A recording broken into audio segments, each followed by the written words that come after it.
जी के सपनों में ये जो सबसे पहला काम था पशुओं का कत्ल रुकना, कारण क्या उसका? गांधी जी को एक बार पूछा गया था कि आप पशुओं को क्यों बचाना चाहते हैं? बहुत सुंदर उत्तर दिया कि ताकि मैं जिंदा रह सकूं।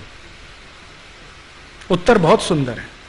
उनको जब पूछा गया कि आप पशुओं को क्यों बचाना चाहते हैं, तो उन्होंने कहा मैं जिंदा रह सकूं इसके लिए पशुओं को बचाना चाहता हूं। और उसको और आगे उन्होंने बोला, उन्होंने कहा कि मैं पशुओं को बचाकर उनके ऊपर कोई एहसान नहीं कर रहा हूं, मैं मेरे ऊपर एहसान कर रहा हूं कि ये पशु जिंदा रहेंगे तो मैं जिंदा रहूंगा। एक बार ऐसी तरह से एक उनको और प्रश्न पूछा गया कि आप पशुओं की जीव दया की, प्रेम की, करुणा की इतनी सब बातें क्यों करते हैं? तो उन्होंने कहा मैं सनातनी हिंदू हूं इसलिए। किसी ने पूछा आप तो सांप्रदायिकता कर रहे हैं, उन्होंने कहा अगर किसी को कहना है तो कहे मैं सनातनी हिंदू हूं। और 3 बार बोला इस बात को कि मैं सनातनी हिंदू हूं, जिसको जो समझना है समझे। तो पूछने वाला जानता नहीं था ये सनातनी हिंदू क्या होता है। तो गांधी जी को पूछ लिया ये सनातनी हिंदू की परिभाषा क्या है? तो उन्होंने कहा सनातनी हिंदू का मतलब होता है जो पुनर्जन्म में विश्वास करता है। मैं पुनर्जन्म में मानता हूं और इसलिए मैं चाहता हूं कि पशुओं की रक्षा होनी चाहिए। बात वहीं पर खत्म हो गई। मैंने इस गांधी जी के स्टेटमेंट पे बहुत सोचा कि उन्होंने कहा क्या और इसका मतलब क्या है। कई बार क्या होता है ना, बड़े लोग, महान लोग बिटवीन द लाइंस बहुत कुछ कह जाते हैं। इसमें गांधी जी ने बहुत कुछ कह दिया है। पहले तो मेरे समझ में नहीं आता था ये बात, अब समझ में आई है। गांधी जी ने कहा कि मैं सनातनी हिंदू हूं। सनातनी हिंदू कौन होता है? जो पुनर्जन्म में मानता है। इसका माने पूरा भारतवर्ष सनातनी हिंदू है, क्योंकि सारे भारतवासी पुनर्जन्म में मानते हैं। भारत में एक भी ऐसा व्यक्ति नहीं है जो पुनर्जन्म नहीं मानता हो। मैं हिंदुस्तान में पूरब से पश्चिम, उत्तर से दक्षिण इतना यात्रा कर चुका हूं कि लगभग 3 बार भारत की परिक्रमा के बराबर। और मैंने अलग अलग जातियों के, अलग अलग धर्मों के लोगों से एक ही प्रश्न कई बार पूछा है गांधी जी को समझने के लिए, पुनर्जन्म में मानते हो? हाँ हाँ मानते हैं, लेकिन हमारी बाइबल नहीं कहती है। हम तो मानते हैं, बाइबल में नहीं है। एक बार मैं एक बहुत बड़े मौलाना अब्दुल वहीद खान से बात कर रहा था लखनऊ में। मैंने कहा आप पुनर्जन्म में मानते हैं? हाँ मानता तो हूं, लेकिन कुरान शरीफ में कहीं नहीं है। तो मैंने कहा अब इसमें संकट है। अगर आप कुरान शरीफ को मानते हैं, कुरान शरीफ पुनर्जन्म को नहीं मानती है, तो आप पुनर्जन्म में कैसे मानते हैं? तो उसने कहा देखो यार, भारतीयता जाति नहीं है। अब इतनी बड़ी बात, भारतीयता जाति नहीं है। भले हम मजहब बदल लें, संप्रदाय बदल लें, भारतीयता नहीं जाती। फिर एक बार मैंने उनसे पूछा कि आपके संप्रदाय में, मजहब में ऐसे कितने लोग हैं जो पुनर्जन्म मानते हैं? उन्होंने कहा शायद 90% होंगे। मैंने कहा आप गारंटी से कहते हैं? उसने कहा शायद 95% होंगे। फिर तीसरी बार कहा तो कहा 99% भी हो सकते हैं।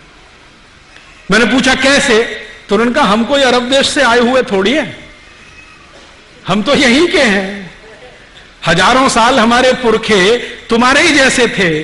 किसी एक समय विशेष में किसी गलत काम के कारण या गलत प्रभाव के कारण हमने मजहब बदल लिया, तो भारतीयता थोड़ी चली गई है।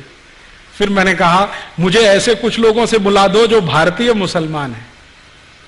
आजकल एक शब्द चल गया है ना, अमेरिकन इंडियन, है ना। तो मैंने कहा चलो भारतीय मुसलमान है, उनसे मिलवा दो। उन्होंने मुझे इतने सारे लोगों से मिलवाया है।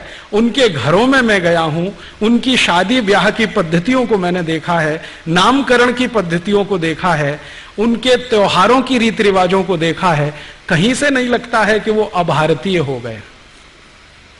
ज्यादा से ज्यादा दिखाई देता है कि उनका नाम बदल गया है और पूजा करने की पद्धति बदल गई है। तो क्या, पूजा करने की पद्धति तो हम सनातनी हिंदुओं में भी विशिष्ट हैं।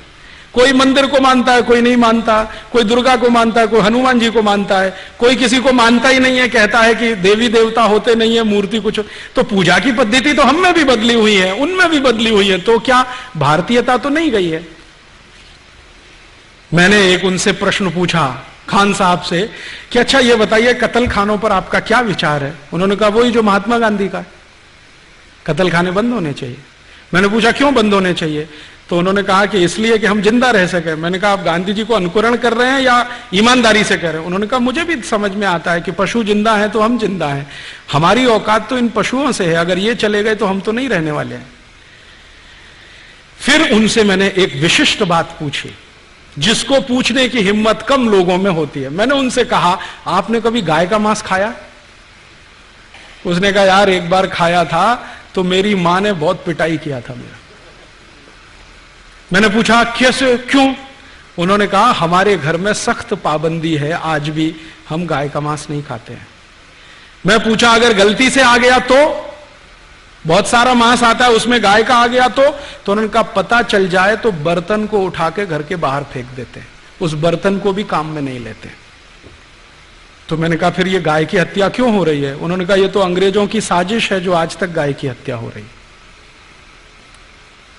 उस दिन मेरी आंखें खुल गई, और आंखें खुली तो इतनी खुली कि अब सब कुछ दिखाई दे रहा है स्पष्ट। इस घटना के पहले मैं मानता था कि भारत के बहुत सारे मुसलमान भाई हैं जो गाय का कत्ल कर रहे हैं, लेकिन इस घटना के बाद मेरी आंखें खुली और मैंने खोजना शुरू किया तो पता चला भारत में सबसे ज्यादा गाय का कत्ल भारत की सरकार कर रही है, मुसलमान नहीं कर रहे हैं। और इस देश में ऐसे कई मुस्लिम समाज हैं जिनको मैं जानता हूं जो गाय को वैसे ही पालते हैं जैसे आप पालते हैं। आप कभी आइए, गुजरात में कच्छ नाम का एक जिला है। कच्छ जिले में एक नहीं सैकड़ों मुसलमान नहीं हजारों हैं जो गाय पालन करते हैं, गाय का दूध बेचते हैं, दूध में से दही बनाते हैं, दही से मक्खन निकालते हैं, मक्खन से घी बनाते हैं और बेचते हैं। आप राजस्थान में आइए, बीकानेर, जैसलमेर, बाड़मेर, ये तीनों जिलों में एक नहीं हजारों मुसलमान हैं जो गाय पालते हैं, गाय का दूध बेचते हैं, दूध में से मक्खन बनाते हैं, फिर घी बनाते हैं और धंधा करते हैं। राजस्थान का एक इलाका है अलवर, मेवात क्षेत्र कहते हैं। पूरा मेवात क्षेत्र जो है ना मुस्लिम समाज के भाइयों से डोमिनेटेड है। वहां एक नहीं सैकड़ों मुस्लिम भाई हैं जो गाय पालते हैं, गाय का दूध पीते हैं, गाय के दूध से दही बना के वैसा ही भी घी और बिजनेस करते हैं। मुसलमान गाय नहीं काटते।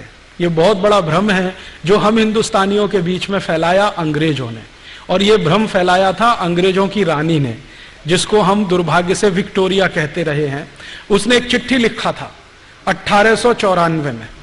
अंग्रेजों का एक अधिकारी हिंदुस्तान में था, उसका नाम था लैंसडाउन, गवर्नर था इस देश में। उसको एक चिट्ठी लिखा, विक्टोरिया ने चिट्ठी लिखा कि देखो हम भारत में जितने कत्ल खाने चलाते हैं उनमें सबसे ज्यादा गाय कटती है। ये भारत के हिंदुओं को पसंद नहीं है क्योंकि ये उनकी अधिष्ठात्री है, माने हम उसको पूजनीय मानते हैं, मातृ समान मानते हैं। हिंदुओं को पसंद नहीं है और वास्तव में मुसलमान भी नहीं पसंद करते गाय को मारना और उसको खाना। गाय तो हमारे लिए काटी जाती है, माने अंग्रेजों के लिए काटी जाती है। अब भारत में हिंदू और मुसलमान कभी एक हो गए और गाय बचाने में लग गए तो हमारी सरकार नहीं चलेगी भारत में। इसलिए तुम एक काम करो कि जितने कत्ल खाने चल रहे हैं गाय काटने के लिए उनमें मुसलमानों की भर्ती कर दो और हिंदुओं को बताओ कि गाय देखो मुसलमान काट रहे हैं।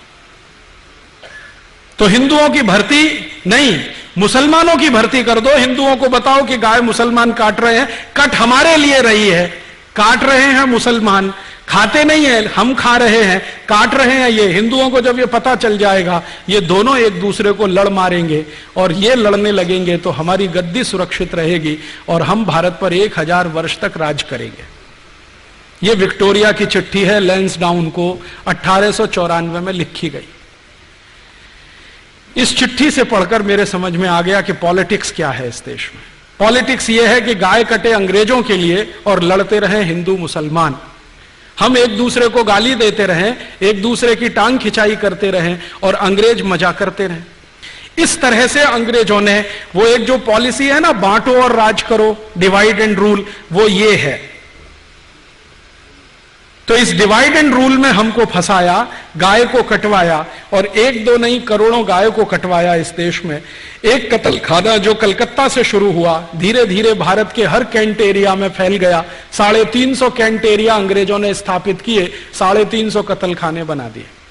गांधी जी इन्हीं की खिलाफत करते थे अंग्रेजों के जमाने में। गांधी जी को बार बार लगता था कि ये कत्ल खाने बंद होने चाहिए। और गांधी जी के पहले एक और बहुत महान व्यक्ति हुए इस देश में जिनको बहुत पीड़ा होती थी इन कत्ल खानों के चलने से। उनका नाम था स्वामी दयानंद सरस्वती, जिन्होंने आर्य समाज की स्थापना की।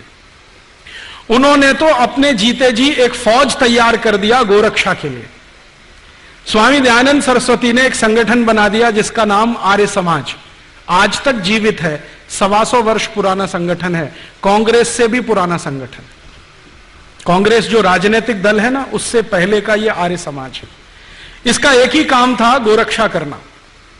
और इस आर्य समाजी संगठन ने पूरे देश के नौजवानों को ऐसा चार्ज कर दिया था कि भारत के 7,32,000 गांवों में हर जगह गोरक्षा समिति बन गई थी। 1870 से यह शुरू हुआ और 1894 में आकर यह आंदोलन अपने सबसे उच्चतम शिखर पर था।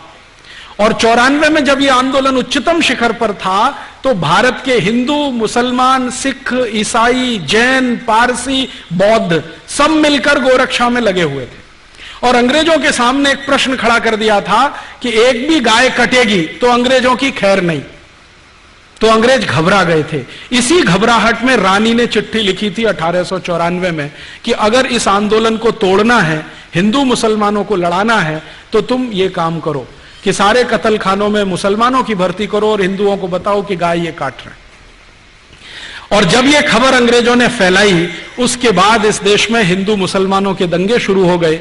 मैं आपको विनम्रतापूर्वक बताना चाहता हूं कि 1894 के पहले इस देश में एक भी हिंदू मुस्लिम दंगा नहीं हुआ।